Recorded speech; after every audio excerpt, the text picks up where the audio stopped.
Assalamualaikum warahmatullahi wabarakatuh. Waalaikumsalam warahmatullahi wabarakatuh. Terima kasih atas kehadiran Bapak Ibu Guru SD Negeri Sragen 12, yang terhormat Bapak Kepala Sekolah Sunarto SPD, yang terhormat Bapak Guru, Bapak Ibu Guru SDN Sragen 12. Terima kasih atas kehadiran Bapak Ibu sekalian dalam acara Diseminasi Budaya Positif dari calon guru penggerak angkatan 11 SD Negeri Sragen 12, Ibu Suharti SPD. Tidak lupa kita semua bersyukur kepada Allah Subhanahu wa Ta'ala karena masih diberikan nikmat sehat dan nikmat sempat untuk menghadiri pertemuan hari ini. Saya akan membacakan susunan acara. 1. Pembukaan. 2. Sambutan Kepala Sekolah. 3. Diseminasi budaya positif dari calon guru penggerak angkatan 11 SD Negeri Sragen 12 oleh Ibu Suharti SPD, dan yang terakhir keempat, penutup. Menginjak acara kedua yaitu sambutan dari Bapak Kepala Sekolah SD Negeri Sragen 12 Bapak Sunarto SPD. Waktu dan tempat kami persilakan. Monggo Bapak Sunarto, waktu dan tempat saya persilakan.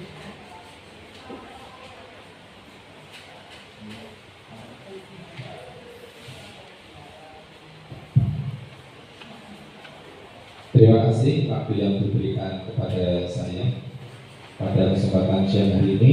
Ya, izinkan saya untuk memberikan dua patah kata kaitannya dengan kegiatan diseminasi pada siang hari ini. Sebelumnya, Assalamualaikum warahmatullahi wabarakatuh. Alhamdulillahirabbil alamin, wassalatu wassalamu ala asrofil anbiya'i wal mursalin wa ala alihi wa sahbihi ajma'in. Asyhadu an la ilaha illallah wahdahu la syarikalah wa asyhadu anna Muhammadan abduhu wa rasuluh. Raditu billahi rabba wa bil islami dina wa bi Muhammadin nabiyya wa rasulah. Rabbi zidni ilma wa zidni rahmah. Amma ba'd. Bapak dan Ibu guru keluarga besar SD Negeri Sragen 12 yang kami hormati, pertama dan utama mari kita selalu memanjatkan rasa puja dan puji syukur kehadirat Allah Subhanahu wa Ta'ala atas limpahan rahmat hidayah dan nikmatnya. Alhamdulillah di siang yang agak panas ini kita masih diizinkan berkumpul silaturahmi di ruangan kelas kami ini dalam keadaan sehat walafiat. Amin ya rabbal alamin. Bapak dan Ibu yang kami hormati, di siang hari ini sebetulnya Bapak dan Ibu itu menikmati waktu istirahat karena kita diminta oleh Ibu Suharti ya untuk mengadakan kegiatan diseminasi kaitannya dengan tugas yang Ibu Suharti laksanakan, yaitu sebagai calon guru penggerak angkatan 11 di Kabupaten Sragen. Sehingga pada siang hari ini kita semuanya dimintai partisipasi dan merelakan waktunya untuk bergabung dalam kegiatan ini. Mudah-mudahan kegiatan yang kita lakukan ini dicatat oleh Allah Subhanahu wa Ta'ala sebagai amal soleh kita semuanya. Amin ya rabbal alamin. Bapak dan Ibu yang kami hormati, mudah-mudahan kegiatan diseminasi yang dilaksanakan di siang hari ini dari awal sampai akhir nanti berjalan dengan lancar, menghasilkan kegiatan yang bermanfaat khususnya untuk Bu Harti sendiri sebagai calon guru penggerak angkatan 11 di Kabupaten Sragen, dan bisa meningkatkan pelayanan pendidikan khususnya di SD Negeri Sragen 12. Sehingga dengan kegiatan-kegiatan ini memberikan inspirasi kepada kita semuanya untuk lebih semangat lagi ya untuk melaksanakan tugas yang mulia, yaitu untuk mencerdaskan anak bangsa, sehingga apa yang kita lakukan ini bernilai pahala dan bernilai ibadah asal kita landasi dengan ikhlas. Bapak dan Ibu yang kami hormati, karena kegiatan pada siang hari ini masih panjang sehingga tidak pantas kami untuk berkata panjang lebar pada kesempatan hari ini. Hingga mudah-mudahan kegiatan diseminasi pada siang hari ini nanti berjalan dengan lancar. Amin ya rabbal alamin. Saya kira itu yang dapat saya sampaikan. Ada kurang lebihnya mohon maaf. Bila taufiq wal hidayah. Wassalamualaikum warahmatullahi wabarakatuh.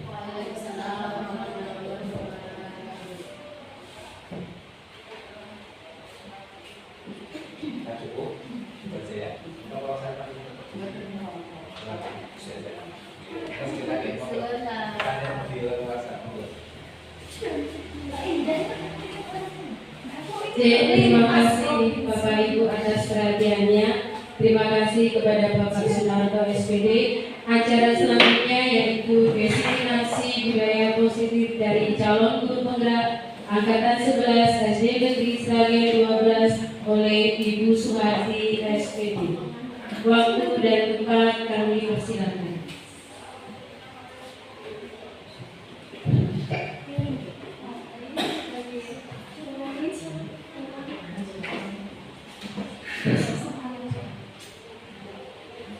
Assalamualaikum warahmatullahi wabarakatuh.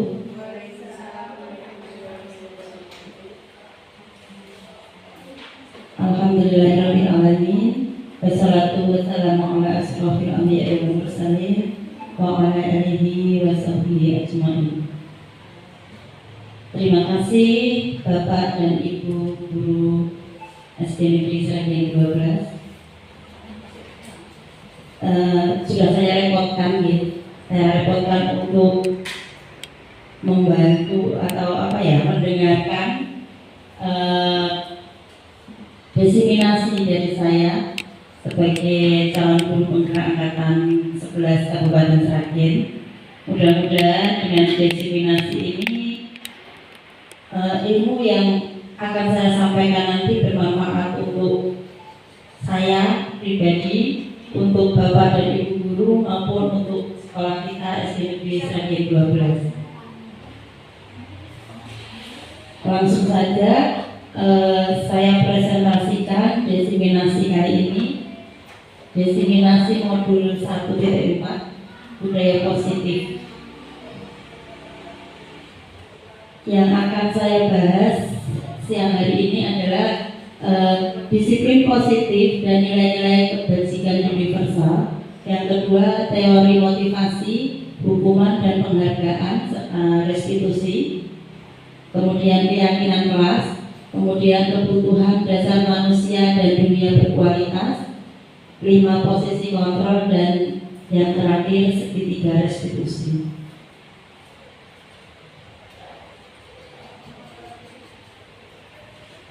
Pertama, disiplin positif dan nilai-nilai kebajikan universal. Seseorang yang memiliki disiplin diri berarti mereka bisa bertanggung jawab terhadap apa yang dilakukannya, karena mereka mendasarkan tindakan mereka pada nilai-nilai kebajikan universal.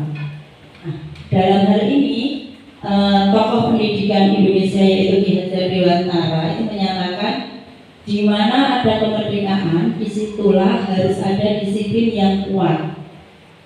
Sungguh pun disiplin itu bersifat self-disiplin, yaitu kita sendiri yang mewajibkan kita dengan sekeras-kerasnya, tetapi itu sama saja. Sebab jikalau kita tidak cakap melakukan self-disiplin, wajiblah penguasa lain mendisiplinkan diri kita. Dan peraturan demikian itulah harus ada di dalam suasana yang merdeka. Jadi disiplin itu berawal dari diri kita sendiri. Kita tidak perlu mengikuti orang lain untuk mendisiplinkan diri kita. Tapi kita harus mempunyai kemampuan sendiri untuk mendisiplinkan diri kita sendiri. Kemudian selanjutnya perubahan paradigma teori kontrol. Yang pertama, ilusi bahwa orang dewasa memiliki hak untuk memaksa. Jadi banyak orang dewasa yang percaya bahwa mereka memiliki tanggung jawab untuk membuat murid-murid berbuat hal-hal tertentu. Apapun yang dilakukan dapat diterima selama ada sebuah kemajuan berdasarkan sebuah pengukuran kinerja. Pada saat itu pula orang dewasa akan menyadari bahwa perilaku memaksa tidak akan efektif untuk jangka waktu yang panjang dan sebuah hubungan permusuhan akan terbentuk. Jadi ini menyiratkan ke kita bahwa kita tidak perlu memaksa orang lain untuk berbuat sesuai dengan kehendak kita. Kemudian yang kedua, ilusi guru mengontrol murid. Pada dasarnya kita tidak dapat memaksa murid untuk berbuat sesuatu jikalau murid tersebut memilih untuk tidak melakukannya. Walaupun tampaknya guru sedang mengontrol perilaku murid, hal demikian terjadi karena murid sedang mengizinkan dirinya dikontrol. Saat itu, bentuk kontrol guru menjadi kebutuhan dasar yang dipilih murid tersebut. Teori kontrol menyatakan bahwa semua perilaku memiliki tujuan, bahkan terhadap perilaku yang tidak disukai. Jadi, walaupun kita sebagai guru itu bisa mengontrol murid, tapi tidak sepenuhnya murid mau dikontrol oleh guru. Kemudian selanjutnya, ilusi bahwa semua penguatan positif, efektif, dan bermanfaat. Penguatan positif atau bujukan adalah bentuk-bentuk kontrol. Segala usaha untuk mempengaruhi murid agar mengulangi suatu perilaku tertentu adalah suatu usaha untuk mengontrol murid tersebut. Dalam jangka waktu tertentu, kemungkinan murid akan menyadarinya dan mencoba untuk menolak bujukan kita, atau bisa jadi murid tersebut menjadi tergantung pada pendapat sang guru untuk berusaha. Jadi penguatan positif atau bujukan-bujukan itu apa ya, sebagai usaha kita untuk mengontrol murid kita. Kemudian yang selanjutnya, ilusi bahwa kritik dan membuat orang merasa bersalah dapat menguatkan karakter. Menggunakan kritik dan rasa bersalah untuk mengontrol murid menuju pada identitas gagal. Jadi selalu menanamkan rasa bersalah pada murid juga sebenarnya bukan hal yang bagus. Jadi mereka biarkan murid-murid belajar untuk merasa buruk tentang diri mereka. Mereka mengembangkan dialog diri yang negatif. Kadang-kala sulit bagi guru untuk mengidentifikasi bahwa mereka sedang melakukan perilaku ini, karena seringkali guru cukup menggunakan suara halus untuk menyampaikan pesan negatif. Jadi seperti kalau bahasa sekarang dikode gitu. Terus kemudian disiplin positif yang selanjutnya. Disiplin positif merupakan suatu cara penerapan disiplin yang mengajarkan anak bertanggung jawab dan menumbuhkan kesadaran diri berdasarkan nilai-nilai kebajikan. Disiplin positif itu lebih ke arah disiplin diri yang dapat mengontrol diri dalam melakukan segala tindakan.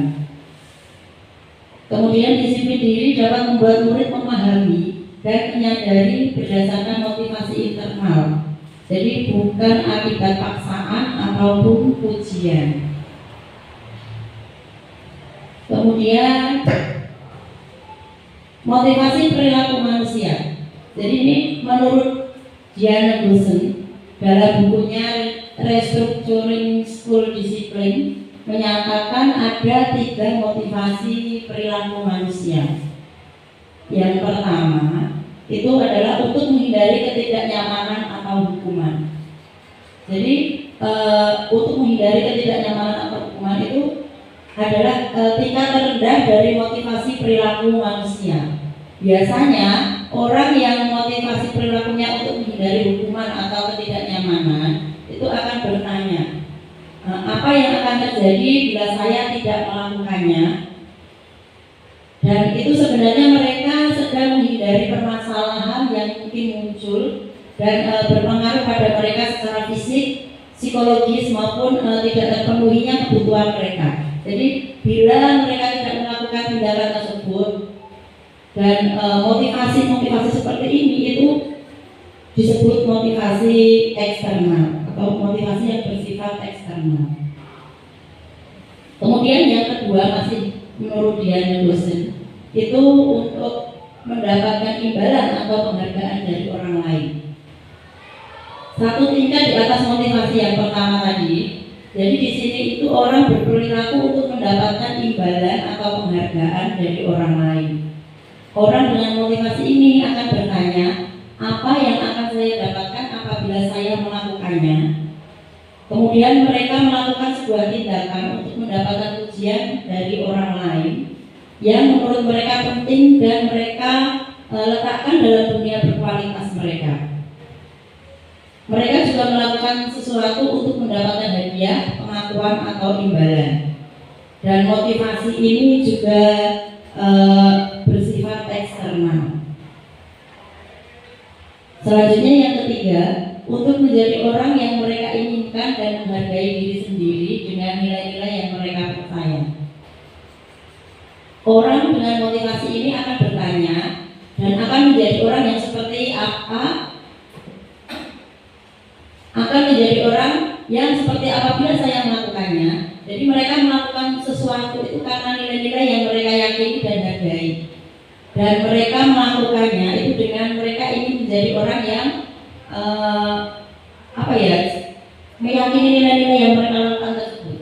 Jadi motivasi ini akan membuat seseorang memiliki disiplin positif karena berperilaku dan perilaku ini itu bersifat internal dari dalam diri mereka sendiri dan bisa juga eksternal atau dari luar atau dari orang lain.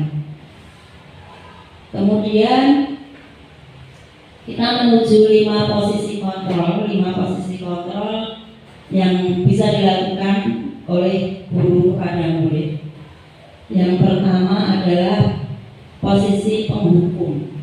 Jadi kalau seorang guru menempatkan dirinya sebagai seorang penghukum, itu biasanya kalau berbicara kepada murid itu nada suaranya tinggi, kemudian mungkin menakutkan gitu ya bagi murid, bisa sambil melotot, kemudian bisa menunjuk-nunjuk murid sehingga murid merasa takut itu. Dan dampaknya kepada murid adalah murid akan marah, mungkin dendam juga sama guru tersebut, atau mungkin ketakutan juga bisa. Jadi sesudah murid mendapatkan hukuman itu murid akan tidak nurut, malah justru ketika murid biasa dihukum, murid akan semakin memberontak. Jadi untuk saat sekarang ini mungkin posisi kontrol guru sebagai penghukum ini kurang tepat kita terapkan di sekolah, karena untuk anak-anak sekarang itu butuh kelembutan, butuh kasih sayang. Jadi mungkin anak akan dampak buruknya lagi, mungkin sekolah-sekolah murid melihat motornya gurunya itu akan dikempesi atau akan digores taknya atau bagaimana gitu. Jadi sebaiknya untuk posisi kontrol penghukum ini tidak dilakukan oleh guru. Kemudian posisi kontrol kedua yaitu pembuat rasa bersalah.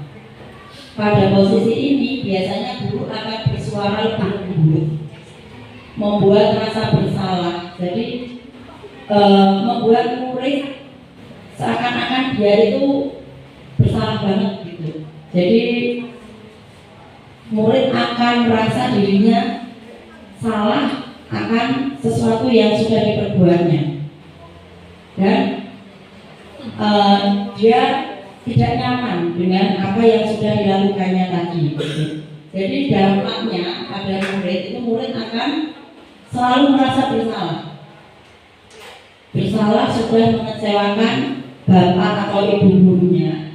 Kemudian murid juga akan menjadi orang yang merasa gagal karena dia sudah mengecewakan bapak dan ibu gurunya. Dan murid menjadi orang yang tidak sanggup membahagiakan orang lain atau merasa dia itu paling aku nanti salah lagi gitu, selalu merasa dia itu disalahkan. Dan sikap-sikap seperti ini itu lebih berbahaya, malah justru lebih berbahaya dari penghukum, karena murid tidak bisa mengembangkan bakatnya, karena dia takut nanti jangan-jangan saya salah lagi, nanti jangan-jangan saya disalahkan lagi, seperti itu. Terus kemudian posisi kontrol yang ketiga adalah teman. Jadi pada posisi ini guru tidak akan menyakiti murid, namun tetap berupaya mengontrol murid melalui persuasi. Jadi guru di posisi teman itu menggunakan hubungan baik seperti bujek, guyon, humor kayak gitu. Dan sebenarnya kayak gitu itu murid akan merasa lebih nyaman mungkin dekat dengan guru. Tapi ada juga dampak negatifnya ya. Kalau kita terlalu dekat dengan murid, kita menganggap murid itu sebagai teman kita, itu mungkin bila suatu saat nanti kita sebagai guru itu tidak membantu, maka murid akan kecewa dan murid bisa berkata, saya pikir bapak atau ibu guru itu teman saya, tapi ternyata pas saya butuh, saya tidak bisa dibantu, seperti itu. Terus kemudian murid juga merasa kecewa karena apa yang dia harapkan itu tidak tercapai, gitu. Terus kemudian akhirnya nanti mungkin murid malah tidak mau lagi berusaha, dia akan ikut aja. Oh, gurunya sudah tidak lagi memperhatikan, ya sudah, wajar. Dan hal lain yang timbul, murid akan berpikir untuk guru tertentu. Jadi sudah menganggap guru-guru yang sudah dianggap jadi teman tadi itu sudah tidak jadi temannya lagi, dan murid akan mencari guru baru, mungkin sosok figur yang baru yang bisa dijadikan teman, seperti itu. Terus kemudian untuk posisi selanjutnya adalah pemantau. Jadi pemantau itu berarti mengawasi.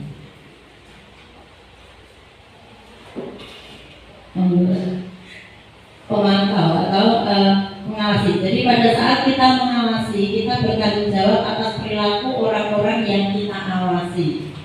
Posisi pemantau itu berdasarkan pada peraturan-peraturan dan konsekuensi. Jadi nanti kita hanya memantau murid, kita hanya memberi pengertian kepada murid. Misalkan murid berbuat salah, kita hanya memberi pengertian dan murid akan menunjukkan kepekaannya. Murid memahami konsekuensi yang harus dijalankan karena telah melanggar salah satu peraturan sekolah. Terus kemudian guru juga tidak menunjukkan suatu emosi yang berlebihan, menjadi marah atau membuat merasa bersalah. Terus kemudian posisi kontrol yang terakhir yaitu sebagai manajer. Sebagai manajer itu guru berbuat sesuatu bersama murid, mempersilahkan murid mempertanggungjawabkan perilakunya dan mendukung murid supaya dapat menemukan solusi atas permasalahannya. Terus kemudian posisi manajer ini mengacu pada restitusi yang dapat menjadikan murid sebagai manajer bagi dirinya sendiri sehingga tercipta identitas positif atau berhasil pada diri murid. Jadi manajer ini guru bersama murid akan memecahkan masalah bersama-sama. Selanjutnya keyakinan sekolah atau keyakinan kelas. Jadi guru berperan dalam mewujudkan terbentuknya keyakinan sekolah atau keyakinan kelas dengan adanya kesepakatan antar guru dan murid. Kemudian keyakinan sekolah atau keyakinan kelas itu berupa pernyataan universal yang mudah diingat, dipahami dan harus diterapkan dalam lingkungan sekolah.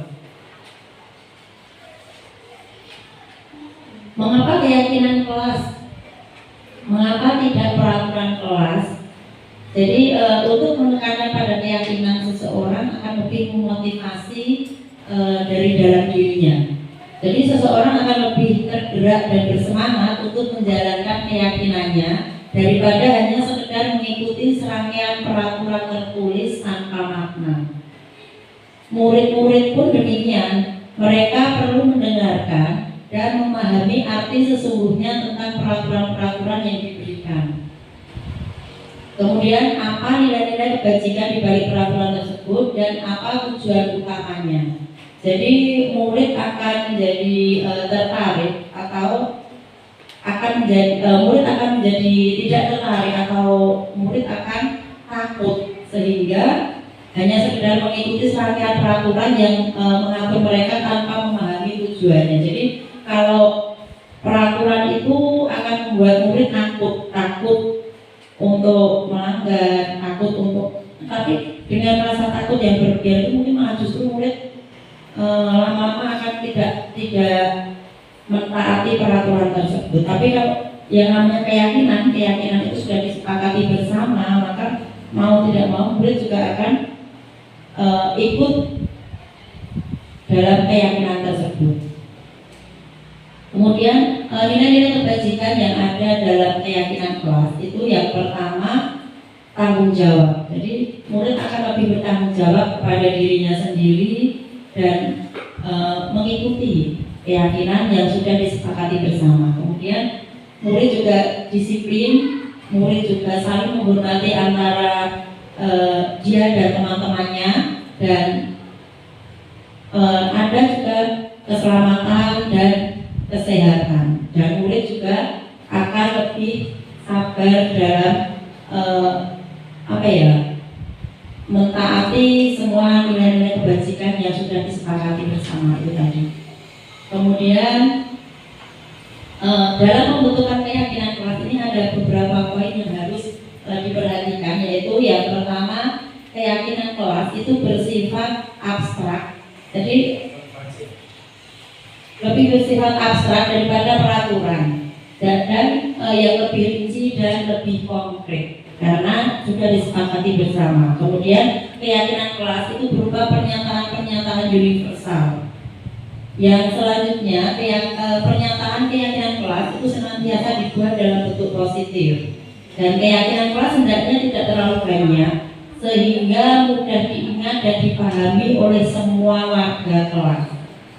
Jadi cukup yang diyakini bisa untuk ditaati bersama, itu saja. Dan keyakinan kelas sebaiknya suatu yang dapat diterapkan di lingkungan kelasnya masing-masing atau di lingkungan tersebut.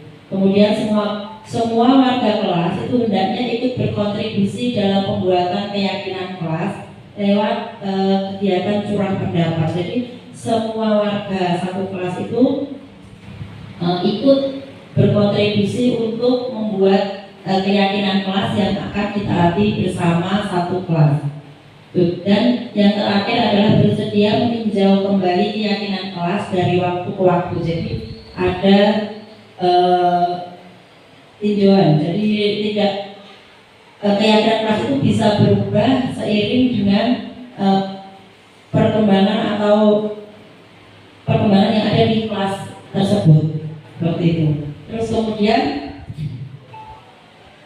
beda antara peraturan dan keyakinan. Jadi jika peraturan itu selalu, misalkan ini, perintahnya selalu kembalikan buku ke tempatnya, itu dalam keyakinan itu adalah ada nilai tanggung jawabnya. Jadi murid akan bertanggung jawab pada dirinya sendiri ketika dia membaca buku, misalkan di pojok baca seperti itu, dia akan mempunyai tanggung jawab untuk mengembalikan buku yang sudah diambilnya ke tempat semula. Kemudian juga dilarang melakukan kekerasan. Kalau peraturannya dilarang melakukan kekerasan, itu dalam keyakinan itu mengandung nilai keselamatan. Jadi saling menjaga antara dirinya, teman-temannya, dan lingkungan di kelasnya. Jadi selain juga nilai keselamatan, dia juga nilai menghormati orang lain. Termasuk juga tidak membuli teman seperti itu.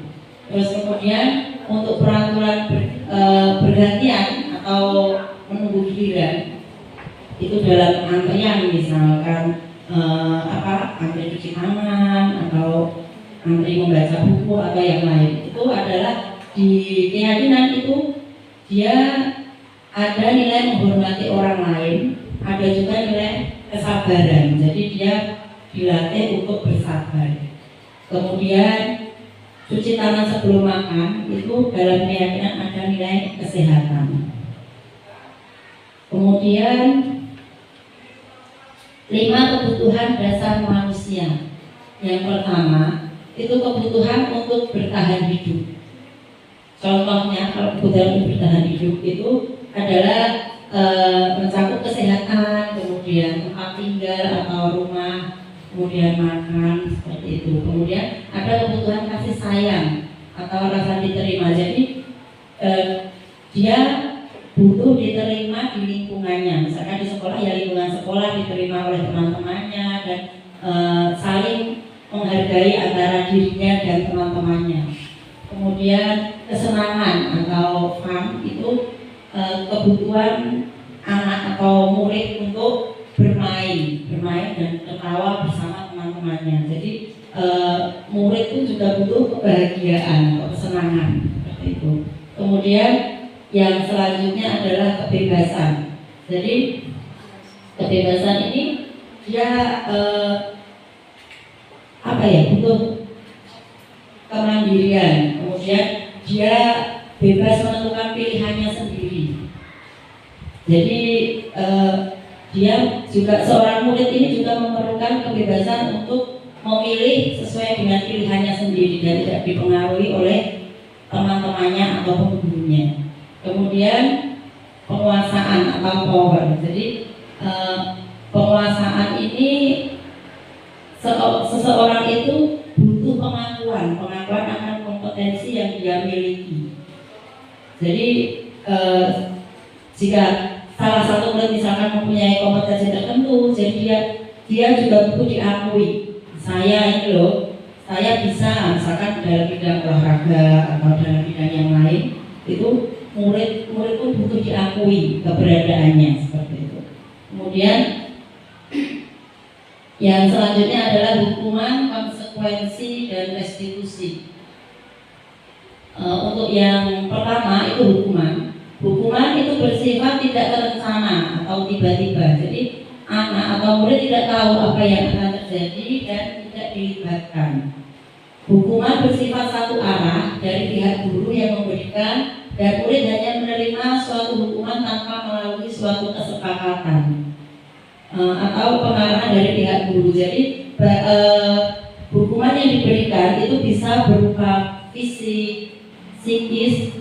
Jadi murid nanti akan disakiti lewat perbuatan atau lewat kata-kata. Mungkin kalau lewat kata-kata bullying, bullying dalam bentuk verbal. Jadi seperti yang tadi sudah dijelaskan di depan, itu posisi kontrol guru sebagai penghukum. Jadi murid akan merasa tidak nyaman ketika mendapat hukuman seperti itu. Kemudian kalau konsekuensi itu sudah terencana dan sudah disepakati. Jadi sudah dibahas sebelumnya.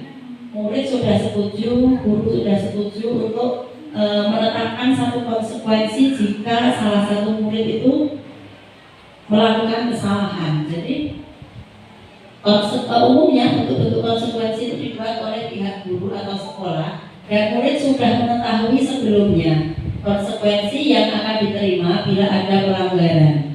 Pada konsekuensi, murid tetap dibuat tidak nyaman untuk jangka waktu pendek. Konsekuensi biasanya diberikan berdasarkan suatu data yang umumnya tidak diukur. Misalnya, setelah 3 kali tugasnya tidak diselesaikan pada batas waktu yang diberikan, atau murid melakukan kegiatan di luar kegiatan pembelajaran, misalnya mengobrol, maka murid tersebut akan kehilangan waktu bermainnya. Jadi ada konsekuensi jika seorang murid itu melanggar kesepakatan yang sudah disepakati bersama, seperti itu. Dan peraturan dan konsekuensi yang mengikuti ini sudah diketahui sebelumnya oleh murid. Jadi sikap guru itu tinggal memonitor dan mengingatkan murid tersebut. Nah, ini kita akan berlatih mengenali apakah ini bentuk-bentuk hukuman atau bentuk konsekuensi. Tadi kalau hukuman itu kan kayak spontan seperti itu. Tapi kalau konsekuensi itu adalah sesuatu yang sudah disepakati bersama. Jadi kalau misalkan nomor 1 mengambil sampah 10 biji karena terlambat masuk kelas, itu kira-kira hukuman atau konsekuensi? Hukuman. Jadi ketika murid terlambat, guru menyuruh murid tersebut mengambil sampah karena dia terlambat masuk ke kelas. Itu adalah hukuman karena sebelumnya belum disepakati secara spontan gitu. Kemudian yang kedua, bersihkan coretan yang dibuatnya di dinding kelas. Kalau itu konsekuensi karena dia berbuat salah coret-coret dinding, maka konsekuensinya adalah dia membersihkan sendiri coretan yang dia buat. Kemudian jika murid diminta untuk push up 20 kali karena terlambat mengikuti olahraga, ini Pak Guru olahraga apa ini? Olahraganya ya sering seperti ini ya. Ini termasuk hukuman ya, hukuman. Karena murid mungkin keberatan kalau disuruh seperti itu. Kemudian menggantikan pensil temannya yang sudah dipatahkan. Nah, ini masuk ke konsekuensi. Konsekuensinya kalau dia merusakkan barang milik temannya, dia harus mengganti. Terus kemudian berdiri di depan kelas karena tidak mengerjakan tugas, termasuk hukuman, ya. Betul. Jadi murid jika tidak mengerjakan tugas terus disuruh berdiri di depan kelas, atau mungkin yang lebih ekstrim lagi membersihkan WC seperti itu, hukuman zaman saya kecil itu. Kalau sekarang mungkin kalau murid dihukum membersihkan WC itu orang tuanya yang maju, bukan ikut membersihkan tapi melaporkan gurunya. Ya, guru sekarang ketakutannya luar biasa kalau sedikit-sedikit dilaporkan. Terus kemudian yang terakhir adalah restitusi. Nah, restitusi ini proses menciptakan kondisi bagi murid untuk memperbaiki kesalahan mereka. Jadi mereka bisa kembali pada kelompok mereka dengan karakter yang lebih kuat menurut Dusen. Terus kemudian restitusi juga merupakan proses kolaboratif yang mengajarkan murid untuk mencari solusi untuk masalah mereka dan membantu murid berpikir tentang orang seperti apa yang mereka inginkan dan bagaimana mereka harus memperlakukan orang lain. Jadi restitusi ini lebih ke mencari solusi dari masalah yang dihadapi murid dengan memberikan pertanyaan misalnya kepada murid untuk menyelesaikan masalahnya sendiri seperti itu. Dan guru membantu murid tidak memarahi, tapi membantu murid untuk menyelesaikan masalahnya sendiri dan membantu murid juga memperbaiki kesalahannya. Terus selanjutnya segitiga restitusi. Segitiga restitusi itu adalah suatu proses dialog yang dijalankan oleh guru atau orang tua agar dapat menghasilkan murid yang mandiri dan bertanggung jawab. Ini yang disebut segitiga restitusi. Dalam segitiga restitusi itu ada menstabilkan identitas, kemudian validasi tindakan yang salah dan menanyakan keyakinan. Dalam menstabilkan identitas itu kita istilahnya membantu murid untuk menggali kenapa sih murid itu melakukan kesalahan.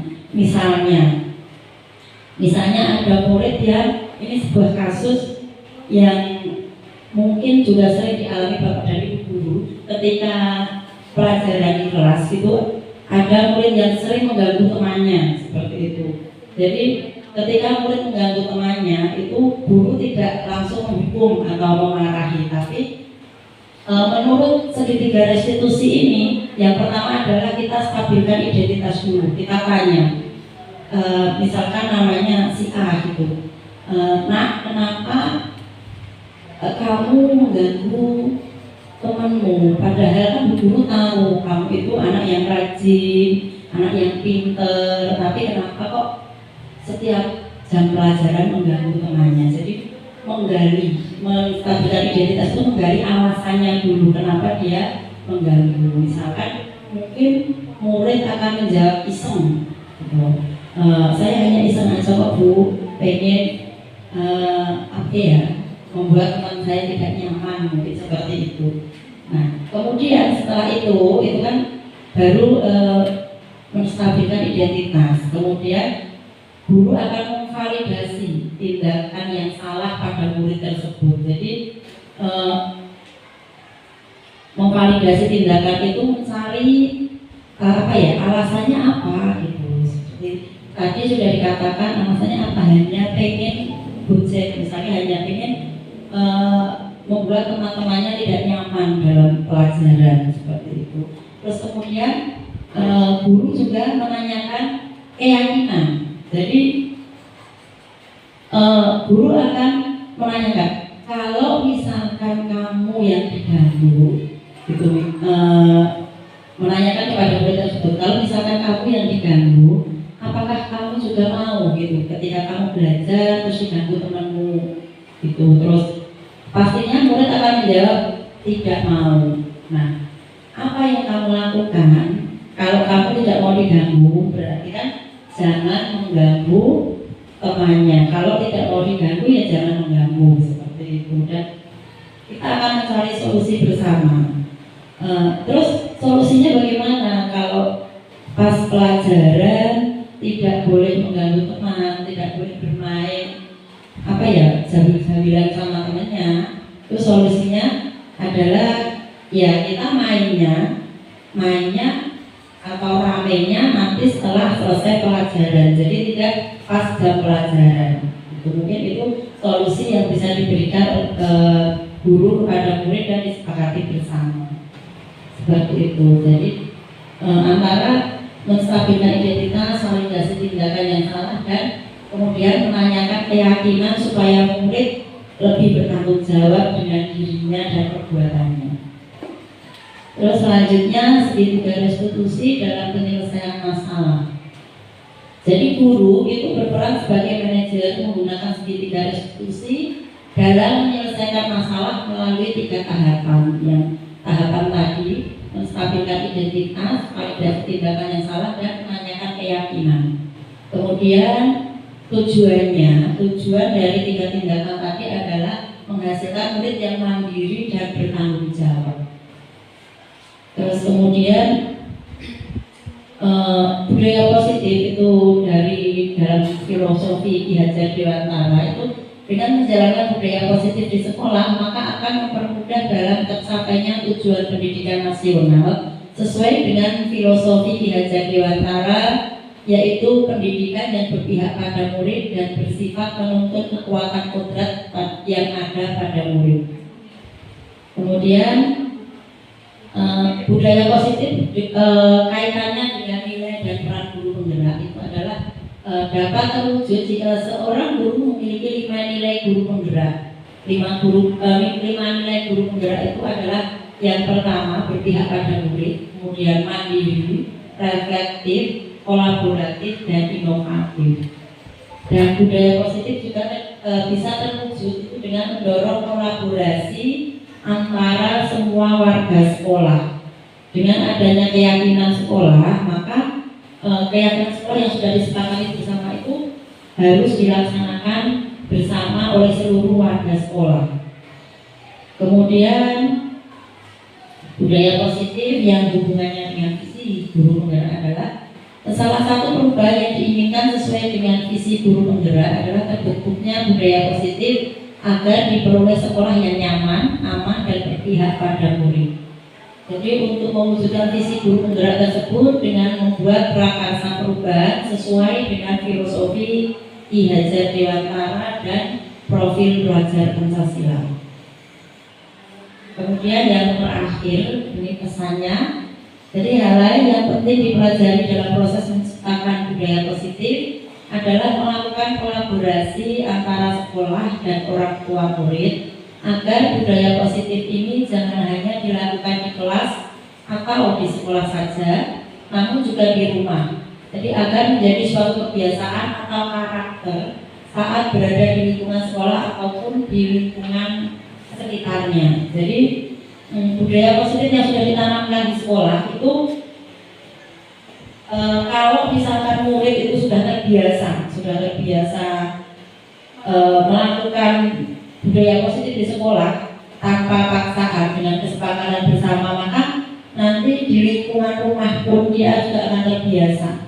Bahkan di lingkungan sekitarnya, nggak hanya di rumah, di lingkungan dia bermain, dia pun akan terbawa dengan disiplin-disiplin yang sudah dia pelajari di sekolah, dan sudah istilahnya dia tidak akan terpaksa lagi melakukan kebaikan-kebaikan, melakukan kedisiplinan yang sudah biasa dia lakukan tersebut. Seperti itu. Dan saya rasa untuk diseminasi kali ini cukup. Saya ucapkan terima kasih kepada Bapak dan Ibu guru sudah meluangkan waktu, sudah meluangkan tenaga, mungkin karena ngantuk-ngantuk siang-siang sudah mau saya repoti. Jadi mohon maaf jika apa yang saya sampaikan ini kurang berkenan di hati Bapak dan Ibu sekalian.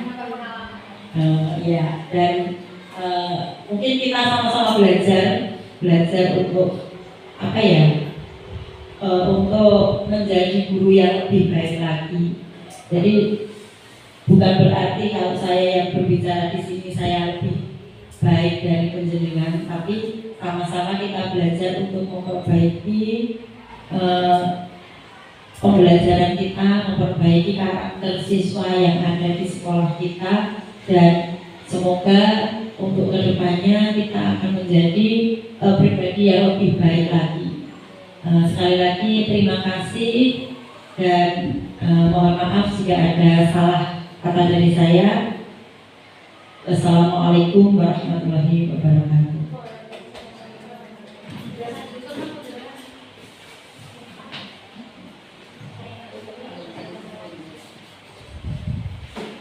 Terima kasih, acara demi acara telah dilaksanakan dengan baik. Terima kasih atas partisipasi Bapak Ibu sekalian. Semoga acara hari ini dapat bermanfaat dan menjadi inspirasi bagi kita semua.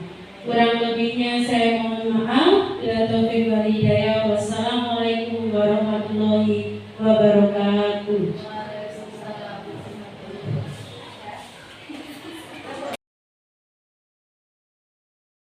Sekali kepada Bu Harti yang sudah menyampaikan diseminasi budaya positif sehingga menginspirasi saya untuk bisa melaksanakan di SD Negeri Sragen 12.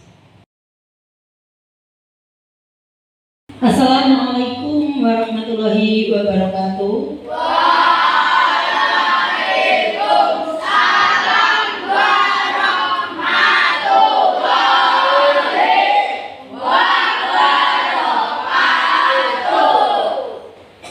Semangat?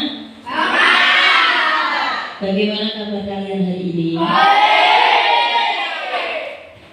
Sudah sarapan? Kenapa nggak sarapan? Jangan lupa kalau mau berangkat sekolah itu kita sarapan dulu, ya. Jadi biar di sekolah kita nggak ngantuk, kita semangat belajar dan semangat untuk menghadapi hari-hari yang mungkin buat kalian apa berat di sekolah atau menyenangkan. Kalau kita sekolah menyenangkan, biasa saja atau menyenangkan? Untuk hari ini kita akan membuat kesepakatan atau peraturan di kelas kita yang akan kita namakan keyakinan kelas, ya. Jadi untuk sebelum kita akan berbicara tentang keyakinan kelas, kita akan nyanyi dulu biar kita semangat. Masih ingat pelajar Pancasila? Itu masih ingat ya? Insya Allah kita nyanyi ulangi bersama-sama. 1, 2, 3.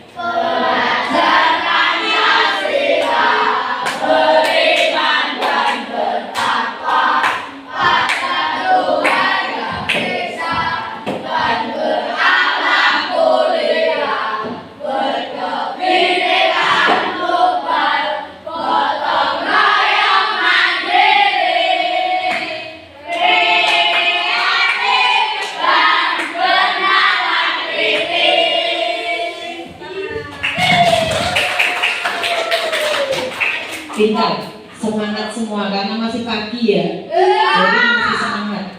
Kita lanjutkan. Sebelum kita memulai untuk berbicara tentang keyakinan kelas, kita mulai dulu pembicaraan kita tentang disiplin. Kalian tahu apa itu disiplin? Disiplin apa? Apa Erik disiplin? Apa ya? Taat peraturan. Taat peraturan. Boleh. Ada pendapat yang lain? Mungkin ada lagi pendapat yang lainnya. Apa sih disiplin itu? Disiplin yang diterapkan di sekolah, disiplin positif namanya. Nah, apa sih disiplin positif itu? Jadi ketika kita membuat diri kita nyaman datang ke sekolah, kemudian mematuhi apa-apa yang sudah kita sepakati bersama untuk di sekolah, itu namanya kita sudah disiplin. Contohnya apa? Kedisiplinan kita di sekolah itu contohnya apa? Misalnya kalau di sekolah, ada nggak sih sekolah itu peraturan di sekolah itu ada nggak? Ada. Hanya, dan peraturan itu harus kita taati, ya. Namanya peraturan harus kita taati karena setiap peraturan itu ada konsekuensinya. Konsekuensinya apa? Jika kalian melanggar peraturan, maka ya kalian akan mendapat konsekuensi, mungkin hukuman. Adakah di antara kalian yang pernah mendapatkan hukuman? Apa? Pernah dihukum apa? Keluar kelas. Kenapa kok dihukum sampai keluar kelas itu kenapa? Cek Kelas berapa itu? 65. 65. Kelas 6 sudah? Apa? Sama Pak Adi. Oh. Terus perasaanmu gimana saat kamu disuruh keluar kelas gitu, perasaanmu gimana? Menyesal dan akhirnya nanti tidak diulangi lagi gitu ya? Iya. Oke. Jadi mungkin posisi kontrolnya Bapak Ibu guru itu beda-beda. Ada yang Bapak Ibu guru sebagai penghukum, jadi nek kalian dihukum. Tapi untuk sekarang kita usahakan posisi kita akan berubah. Nah, kalau saya, Bu Harti itu tidak suka menjadi penghukum. Jadi walaupun kalian salah, Bu Harti tidak akan menghukum kalian. Ayo langsung tindakan gitu. Tapi kita sudah membicarakan konsekuensinya bersama sebelum terjadi kesalahan yang kalian langgar atau kesepakatan kita yang kalian langgar. Contohnya kayak kemarin kita ada kasus apa, Fransi, kasusmu kemarin mengganggu teman saat pelajaran gitu kan. Terus dinasehati supaya apa? Kamu disuruh mencari solusi atas permasalahanmu sendiri. Masih ingat Fransi? Solusinya apa? Kalau pas pelajaran mengganggu teman itu nanti bermain kan, mengganggu teman, sebenarnya niatnya bukan mengganggu tapi bermain yang menyebabkan teman yang lain terganggu. Nah, solusinya apa? Jangan bermain saat pelajaran, bermainnya saat istirahat, seperti itu. Jadi disiplin-disiplin yang seperti itu sangat perlu sekali kita kembangkan di sekolah ataupun di kelas kita. Supaya apa? Supaya kalian juga nyaman dalam belajar. Belajarnya nggak terganggu. Kemudian ilmu yang didapatkan, ilmu yang dijelaskan Bapak Ibu guru itu bisa kalian serap dengan baik. Seperti itu ya. Nah, sekarang kita ke keyakinan kelas yang akan kita buat bersama. Keyakinan kelas yang akan kita buat bersama, kita sepakati bersama, dan nanti kita laksanakan juga bersama-sama. Nah, sebelum itu Bu Hati tanya dulu. Kalau kira-kira kalau kita akan membuat keyakinan kelas yang kita atur bersama, kita sepakati bersama, kalian nanti setuju atau tidak? Mau atau tidak? Oke, kalau gitu mari kita buat kesepakatan untuk kelas kita. Ya. Yang pertama itu tentu saja kita sudah buatkan absensi kedatangan. Jadi absensi jam juga ada. Jadi ketika kalian datang sekolah, adakah yang masih terlambat? Ada. Nah, kita sepakati nanti untuk jam kedatangan kita tidak terlambat. Artinya apa? Datang ke sekolah tepat waktu. Kita harus datang ke sekolah tepat waktu. Kenapa? Supaya apa? Supaya kita nyaman, kita nggak buru-buru, kemudian kita nggak takut kalau nanti dimarahi Pak Guru atau Bu Guru. Jadi sebelum bel sekolah berbunyi, kita sudah harus sampai di dalam kelas. Itu ya. Sepakat ya, datang tepat waktu. Sepakat semua? Sepakat. Kemudian yang kedua apa kemarin? Kita kan sudah membuat kesepakatan kelas juga ya kemarin ya. Yang kedua yang sudah kita tempel-tempel di sini itu apa kira-kira selain datang tepat waktu? Apa tadi? Iya, memakai seragam lengkap. Seragam lengkap itu apa saja? Ya ada bagnya, ada ikat pinggannya, kaos kaki, sepatu, kemudian apa? Pin. Semua harus dipakai lengkap. Konsekuensinya apa kemarin kalau kita tidak memakai seragam yang lengkap atau seragam kita kurang lengkap? Itu kenapa? Kemarin siapa yang ingat? Apa? Denda kalau enggak tiket. Iya. Dan itu sudah berjalan. Sudah. Siapa yang sudah pernah didenda? Nah, masih juga ada yang melanggar. Kalau sudah disepakati kalian masih melanggar, artinya kalian tidak disiplin. Apa yang harus dilakukan? Apakah kalian juga akan melanggar lagi? Jadi namanya sudah disepakati, kita harus mentaati. Jangan sampai kita melanggar kesepakatan yang sudah kita buat bersama. Kemudian yang selanjutnya selain seragam, apa lagi? Siapa ingat?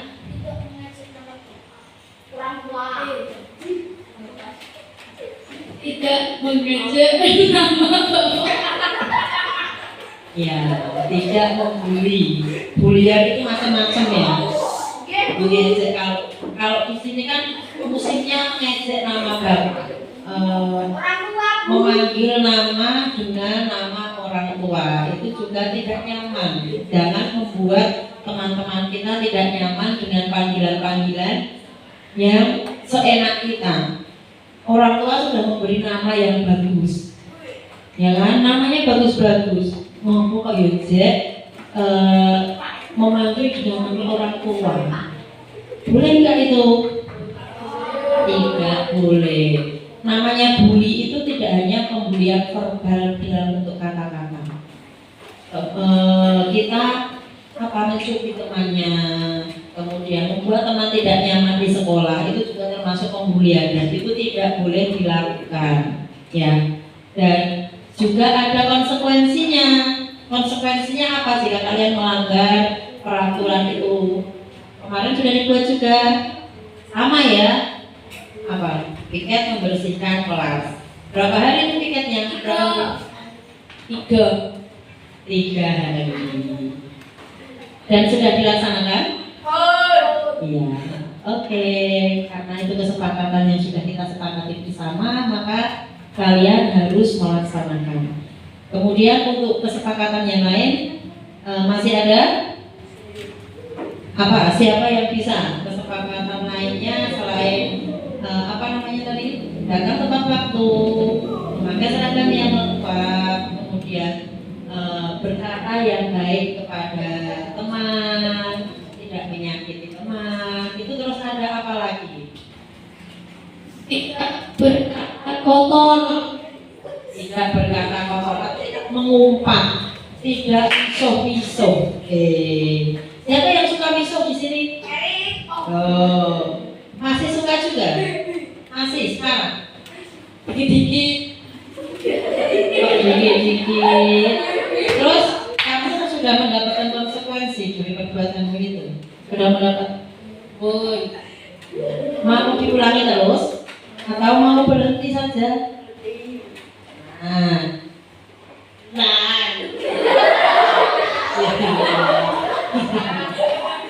Oke, jadi untuk perbuatan-perbuatan yang tidak baik itu jangan dilanjutkan. Berhenti ya berhenti saja. Ya, jangan berkata kotor, tidak ada gunanya. Kalau ada kata-kata yang baik, kenapa kita harus berkata-kata yang buruk? Karena apa yang kita ucapkan itu adalah cerminan diri kita. Kalau kita sering berkata buruk, maka diri kita juga akan terlihat buruk, gitu ya. Terus apa lagi? Yang lainnya masih adakah? Membuang sampah. Iya, membuang sampah pada tempatnya. Di depan kelas kita itu ada berapa tempat sampah loh? Ada 3. Kamu nggak pernah menghitung? 3 ya? 3, yang di sana ada 5 lagi. Banyak tempat sampah di sekolah kita itu. Jadi kalau membuang sampah ya di tempatnya sudah disediakan tempat sampah yang begitu banyak, masih saja membuang sampah sembarangan, kan keterlaluan. Jadi semua tempat sampah di sekolah kita itu ada tutupnya. Berarti sudah berkali-kali bilang kalau buang sampah tutupnya dibuka dulu, sampah dimasukkan, baru ditutup kembali. Tapi masih banyak yang membuang sampah di atas tutup tempat sampah. Ayo siapa yang suka membuang sampah males buka tutupnya? Taruh saja di atas tempat sampah. Dan kenapa? karena malas. Terus itu masih kamu lakukan sampai sekarang? Masih?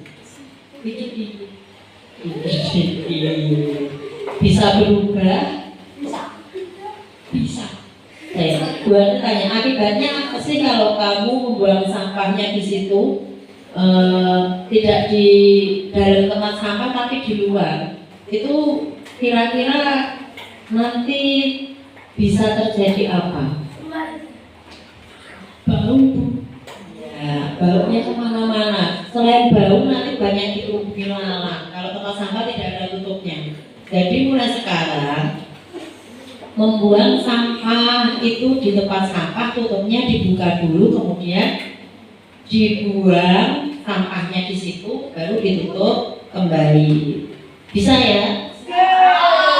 Sepakat seperti itu? Iya. Diingat loh ya, nanti kalau masih ada yang itu, ingat konsekuensi yang harus kamu dapatkan. Kamu nanti membuang sampahnya harus ke sana langsung ke tempatnya Pak Mangkosan. Ya. Terus kemudian apalagi selain membuang sampah pada tempatnya saat pembelajaran? Gimana saat pembelajaran? Saat Bu Guru menjelaskan, kamu harus ini. Iya. Iya. mendengarkan, tidak ramai sendiri, tidak mengganggu teman. Jadi saat Bu Guru atau Pak Guru menjelaskan, kalian mendengarkan penjelasan Pak Guru dengan baik, tidak mengganggu teman, tidak rusuh, tidak bujek, gitu ya. Sepakat ya? Itu sudah dilaksanakan? Dan sudah tertib ya. Jadi kesepakatan yang sudah kita buat, keyakinan yang sudah kita buat bersama harus kita taati bersama. Yakin kita bisa menaatinya? Kira-kira ada lagi? Ada lagi? Tambahan? Tidak bullying tadi sudah. Ya, kita ulas lagi. Yang pertama, keyakinan yang sudah kita buat. Yang pertama adalah datang tepat waktu. Yang kedua, memakai seragam lengkap. Kemudian yang ketiga, yang berkata positif, yang baik-baik, tidak membuli, tidak mengejek orang tua, tidak menyakiti teman dengan perkataan ataupun dengan perbuatan. Contohnya mencubit, tidak udah juga tidak boleh, nyebleki koncone juga nggak boleh, gitu ya. Terus selanjutnya tadi apa, selain pembulian, membuang sampah pada tempatnya. Kalau masih di kelas kita punya sampah, nggak usah nih hari ini membuang sampah, dikantongi dulu, nanti kalau istirahat baru kita buang di tempat sampah. Kemudian selanjutnya yang terakhir tadi, ketika guru menjelaskan, apa yang harus kita lakukan? Penjelasan bapak atau ibu guru. Yakin bisa? Bisa kita sepakati? Bisa ya. Dan karena sudah tadi ada konsekuensi yang harus kita terapkan dan sudah disepakati juga konsekuensinya apa? Denda 2.000 atau piket selama 3 hari. Dan semua sepakat. Itu artinya kesepakatan yang sudah kita buat harus ditaati bersama dan tidak boleh ada yang melanggar. Kalau masih ada yang melanggar, ayo kita perbaiki. Kita perbaiki supaya kita tidak melanggar apa yang sudah kita yakini bersama. Karena ini juga demi kebaikan bersama. Gitu ya. Mungkin ada yang ditanyakan atau ada yang disampaikan sebelum ditutup? Ada yang ditanyakan?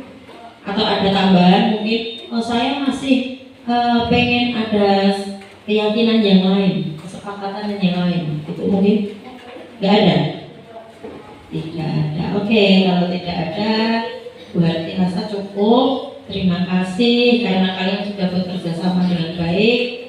Dan sebelum kita tutup, kita nyanyi lagi yang tadi satu kali lagi ya. 1, 2, 3. Belajar Pancasila, beriman dan bertakwa pada Tuhan Yang Esa dan berakhlak mulia, berkebinekaan global, gotong royong mandiri, kreatif dan bernahan kritis. Oke, terima kasih. Assalamualaikum warahmatullahi wabarakatuh.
Semoga saya dan teman-teman bisa menerapkannya.